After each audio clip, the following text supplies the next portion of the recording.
Hello friends, ಕವಿರುಚಿ recipes ಚಾನಲ್ಗೆ ಸ್ವಾಗತ. ನನ್ನ ಮೊದಲನೇ ಪ್ರಯತ್ನನ ಸಿಹಿಯಿಂದ ಟ್ರೆಡಿಷನಲ್ ರೆಸಿಪಿ ಗಸಗಸೆ ಪಾಯಸದಿಂದ ಶುರು ಮಾಡೋಣ ಅಂತ. ಪ್ಲೀಸ್ ನನ್ನ ಚಾನಲ್ನ ಸಬ್ಸ್ಕ್ರೈಬ್ ಮಾಡ್ಕೊಂಡು ನೋಡಿ. ನಾನು ಮಾಡೋ ರೆಸಿಪಿ ನಿಮ್ಗೆ ಇಷ್ಟ ಆಗಿದ್ದರೆ ಪ್ಲೀಸ್ ಲೈಕ್ ಮಾಡಿ, ಶೇರ್ ಮಾಡಿ, ಕಮೆಂಟ್ ಮಾಡಿ.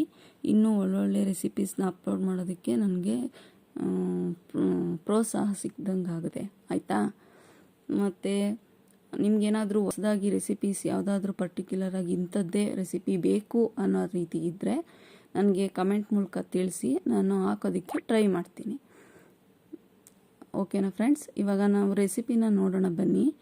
ಒಂದು ಜಾರ್ಗೆ ಒಂದು 5ರಿಂದ 6 ಏಲಕ್ಕಿ ತಗೊಂಡು, ಮತ್ತು ಅದನ್ನು 4ರಿಂದ 5 ಟೇಬಲ್ ಸ್ಪೂನ್ ಗಸಗಸೆ ಅದನ್ನು ತಗೊಂಡು, ತುರಿದಿರೋ ತೆಂಗಿನಕಾಯಿ ತುರಿ 2 ಕಪ್, ತುರಿದಿರೋ ತೆಂಗಿನಕಾಯಿ ತುರಿನ 2 ಕಪ್ಪು ಹಾಕ್ಕೊಂಡು ನುಣ್ಣಗೆ ಫೈನ್ ಪೇಸ್ಟ್ ಮಾಡ್ಕೊಬೇಕು.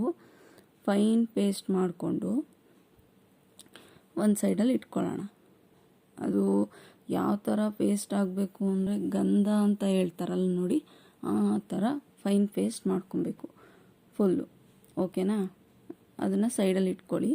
ಮತ್ತು ಬೆಲ್ಲನ 2 ಕಪ್ ಆಗೋಷ್ಟು ತಗೋಬೇಕು. ನಾವು 2 ಕಪ್ ಕಾಯಿಗೆ 2 ಕಪ್ ಬೆಲ್ಲನ ತೆಗೆದಿಟ್ಕೋಬೇಕು ಸೈಡಲ್ಲಿ. ಅದನ್ನು ಮಿಸ್ ಆಗಿದೆ. 2 ಕಪ್ಪು ನಾನು ಯಾವ ಕಾಯಿ ಯಾವ್ದ್ರಲ್ಲಿ ತೊಗೊಂಡೆ ಅದೇ ಇದರಲ್ಲಿ 2 ಕಪ್ಪು ಬೆಲ್ಲ ತೊಗೊಂಡು ಮೊದಲೇ ನಾನು ನೆನೆಸಿಟ್ಕೊಂಡ್ಬಿಟ್ಟಿದ್ದೆ, ಯಾಕೆಂದರೆ ಈಸಿ ಆಗುತ್ತೆ ಅಂತ ಅಷ್ಟೇ. 2 ಕಪ್ಪು ಇವಾಗ ತೋರಿಸ್ತಿದ್ದರೆ ಇದೇ ಕಪ್ಪಲ್ಲಿ 2 ಕಪ್ ಬೆಲ್ಲನ ತೊಗೊಂಡು ನೆನೆಸಿಟ್ಕೊಂಡು ಶೋಧಿಸ್ಕೊತಿದ್ದೀನಿ ಇಲ್ಲಿ. ಅದು ಕರಗಿದೆ ಬೆಲ್ಲ ಎಲ್ಲ. ಶೋಧಿಸ್ಕೊಂಡು ಅದನ್ನು ಕುದಿಲಿಕ್ಕೆ ಇಡಬೇಕು ಗ್ಯಾಸ್ ಮೇಲೆ. ಅದು ಯಾವ ಥರ ಅಂದರೆ ಫುಲ್ಲು ಮಳ್ಳಬೇಕು, ಉಕ್ಕು ಬರೋ ಥರ ಚೆನ್ನಾಗಿ ಮಳ್ಳದ್ಮೇಲೆ ಅದಕ್ಕೆ ನಾವು ಏನು ಪೇಸ್ಟ್ ಮಾಡಿ ಇಟ್ಕೊಂಡಿದ್ದೀವಿ ಅದನ್ನು ಲೋ ಫ್ಲೇಮಲ್ಲಿ ಇಟ್ಕೊಂಡು, ಗ್ಯಾಸ್ನ ಇವಾಗ ಹೈ ಫ್ಲೇಮಲ್ಲಿದೆ, ಇದನ್ನು ಲೋ ಫ್ಲೇಮಲ್ಲಿ ಇಟ್ಕೊಂಡು ಮಿಕ್ಸ್ ಮಾಡಬೇಕು ಚೆನ್ನಾಗಿ. ಅದನ್ನು ಮಿಕ್ಸ್ ಮಾಡಿ ಒಂದು 6ರಿಂದ 7 ನಿಮಿಷ ಚೆನ್ನಾಗಿ ಕುದಿಯಕ್ಕೆ ಬಿಡಬೇಕು. ಅದು ಚೆನ್ನಾಗಿ ಕುದಿದ್ರೇ ಫ್ರೆಂಡ್ಸ್ ಅದು ನಮಗೆ ರುಚಿ ಚೆನ್ನಾಗಿ ಬಿಟ್ಕೊಳ್ಳೋದು ಕಾಯಲ್ದು. ನಾನಿಲ್ಲಿ ಫುಲ್ಲು ಮಿಕ್ಸ್ ಮಾಡ್ಕೊಂಡಿದ್ದೀನಿ. ಕೆಲವರು ಅದನ್ನು ಕಾಯಿ ಹಾಲು ಮಾತ್ರ ತೆಕ್ಕೊಂಡು ಅದನ್ನು ಮಿಕ್ಸ್ ಮಾಡ್ಕೊತಾರೆ. ನಾನು ಫುಲ್ ಮಿಕ್ಸ್ ಮಾಡಿದ್ದೀನಿ. ನಿಮಗೆ ಯಾವ ರೀತಿ ಇಷ್ಟ ಆಗುತ್ತೆ ಆ ರೀತಿ ಮಾಡ್ಕೋಬೋದು. ಅದು ಚೆನ್ನಾಗಿ ಮಳ್ತಾ ಇದೆ ನೋಡಿ, ಫುಲ್ಲು ಚೆನ್ನಾಗಿ ಮಳ್ಳಬೇಕು. ಒಂದು 6ರಿಂದ 7 ನಿಮಿಷ ಚೆನ್ನಾಗಿ ಮಳ್ಳದ್ಮೇಲೆ ದ್ರಾಕ್ಷಿ ಗೋಡಂಬಿ ತೊಗೊಂಡಿದ್ದೀನಿ. ಫೈನಲ್ ಸ್ಟೇಜ್ ಇದು.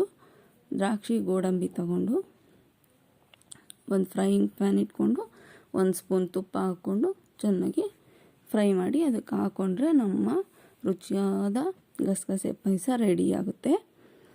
ಈ ರೆಸಿಪಿ ನಿಮಗಿಷ್ಟ ಆಗಿದ್ದರೆ ಶೇರ್ ಮಾಡಿ. ಮುಂದೆ ಸಿಗೋಣ. ಅಲ್ಲಿವರೆಗೂ ಎಲ್ಲರೂ ಖುಷಿಯಾಗಿರಿ, ಸುತ್ತಮುತ್ತ ಇರೋರನ್ನು ಖುಷಿಯಾಗಿ ಇಟ್ಕೊಳ್ಳಿ ಅಂತ ಹೇಳಕ್ಕೆ ಟ್ರೈ ಮಾಡ್ತೀನಿ. ನಾವು ಖುಷಿಯಾಗಿದ್ದರೆ ನಮ್ಮ ಸುತ್ತಮುತ್ತ ಇಟ್ಕೊಂಡ್ರೆ ಎಲ್ಲರೂ ಚೆನ್ನಾಗಿರ್ಬೋದು ಅಂತ ಹೇಳ್ತಾ ಎಲ್ರಿಗೂ ಶುಭವಾಗಲಿ.